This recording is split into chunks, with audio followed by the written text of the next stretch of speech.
Bismillahirrahmanirrahim.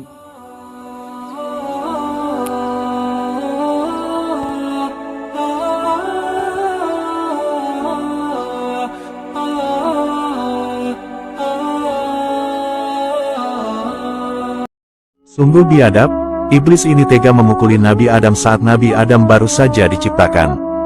Dikisahkan, dahulu pada saat penciptaan Nabi Adam alaihissalam, para malaikat banyak yang tak setuju dengan adanya penciptaan manusia sebagai khalifah di bumi.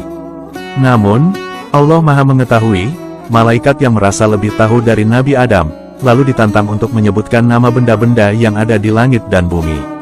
Namun sayangnya, malaikat itu tidak mampu menyebutkannya. Selanjutnya, Nabi Adam diperintahkan untuk menyebutkan nama-nama benda itu semuanya. Alhasil, Nabi Adam mampu menyebutkannya karena sebelumnya telah diberi ilmu pengetahuan oleh Allah Subhanahu wa Ta'ala. Allah Subhanahu wa Ta'ala dahulu menciptakan Nabi Adam dari tanah liat. Lalu, diberilah bentuk pada tanah itu dengan kekuasaan Allah Subhanahu wa Ta'ala. Setelah itu, jasad Nabi Adam alaihissalam digeletakkan selama 40 malam. Di masa itu, iblis menghampiri jasad Nabi Adam dan memukulinya dengan kaki. Kemudian keluarlah suara seperti tembikar dari tubuh Nabi Adam alaihissalam. Waktu itu tubuh Nabi Adam berongga dan tak berisi. Kemudian, iblis masuk ke mulut dan keluar dari dubur Nabi Adam, lalu masuk melalui dubur dan keluar dari mulut lagi. Iblis kemudian berkata kepada para malaikat, "Janganlah kalian takut kepada makhluk ini, karena sesungguhnya Tuhan kalian maha perkasa, sedangkan makhluk ini berongga. Jika aku dapat menguasainya, niscaya dia benar-benar akan kubinasakan." Kemudian, tibalah saat peniupan roh Nabi Adam alaihissalam. Allah Subhanahu wa Ta'ala lalu memasukkan ruh Nabi Adam ke dalam jasad Nabi Adam dari atas kepala. Saat ruh Nabi Adam sampai di kedua matanya, maka seketika ia dapat melihat buah segar yang ada di dalam surga. Ketika ruh sampai di perut jasad Nabi Adam, maka timbullah rasa ingin memakan buah yang ada di surga. Ketika ruh sudah masuk sempurna ke dalam tubuh Nabi Adam, maka seluruh anggota badan beliau dapat bergerak dan berfungsi seperti manusia pada umumnya. Setelah itu, Allah memberi perintah kepada para malaikat dan iblis untuk melakukan penghormatan sujud kepada Nabi Adam alaihissalam. Seluruh para malaikat lantas mentaati perintah itu. Namun sayangnya, hanya iblis yang membangkang. Iblis menolak perintah itu karena dia beranggapan bahwa dirinya lebih baik dari Nabi Adam. Nabi Adam tercipta hanya dari tanah, sedangkan iblis dari api. Pembangkangan iblis lantas membuat Allah Subhanahu wa Ta'ala murka. Alhasil, iblis lantas mendapat laknat dari Allah dan diusir dari surga. Keputusan ini tentu membuat iblis marah. Sebab, gara-gara Nabi Adam kini iblis harus terusir dari surga. Nabi Adam lantas Allah tempatkan di dalam surga yang indah dan penuh kenikmatan. Keseharian Nabi Adam di surga memakan waktu yang cukup lama. Hal ini lantas menyebabkan Nabi Adam bersedih karena merasa sangat kesepian. Allah Subhanahu wa Ta'ala lantas mengetahui tentang kondisi Nabi Adam yang kesepian. Kemudian, Allah Subhanahu wa Ta'ala menciptakan seorang wanita yang akan mendampingi Nabi Adam alaihissalam. Allah Subhanahu wa Ta'ala lalu menciptakan seorang wanita dari tulang rusuk Nabi Adam bagian kiri. Wanita itu lantas diberi nama Siti Hawa, yang mana beliau merupakan ibunya seluruh umat manusia. Kemudian, dihadirkanlah sosok Siti Hawa di dekat Nabi Adam alaihissalam. Ketika Nabi Adam pertama kalinya melihat Hawa, maka hatinya begitu bahagia dan senang sekali. Nabi Adam dan Hawa lantas menikah dan sama-sama menjalin ikatan hidup yang harmonis. Betapa senangnya Nabi Adam karena sekarang beliau tidaklah sendirian lagi.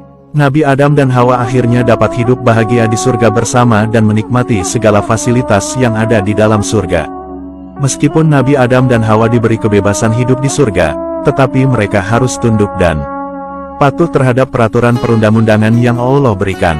Allah Subhanahu wa Ta'ala berfirman, "Wahai Adam, bertempat tinggallah kamu dan istrimu di surga.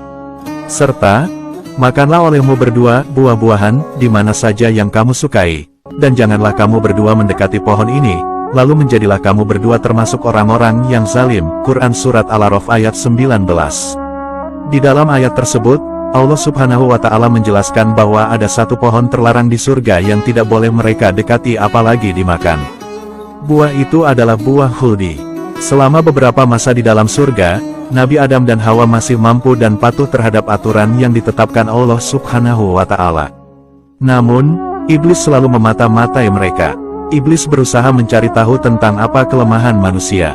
Kemudian, iblis berhasil mengetahui bahwa kelemahan manusia ada pada nafsunya. Iblis lantas berupaya membujuk Nabi Adam dan Hawa untuk memakan buah khuldi dengan segala cara. Buah khuldi adalah buah yang rasanya paling nikmat di surga waktu itu, kelezatan buah di dunia, tidak ada yang bisa menandingi buah khuldi.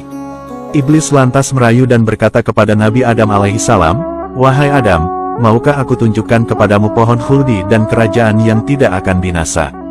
Iblis berupaya merayu Nabi Adam agar memakan buah khuldi dengan iming-iming hidup kekal selamanya.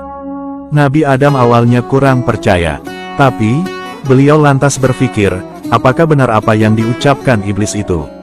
Namun, akhirnya Nabi Adam mempercayai perkataan iblis. Nabi Adam alaihissalam lantas mendekati buah khuldi untuk memetik buahnya lalu memakannya. Setelah mereka berdua memakan buah larangan itu, pakaian surga yang mereka pakai lantas menghilang. Nabi Adam dan Hawa langsung otomatis telanjang bulat. Mereka lantas sadar akan kesalahannya melanggar larangan Allah Subhanahu wa Ta'ala. Mereka kebingungan dan merasa malu dengan kondisinya.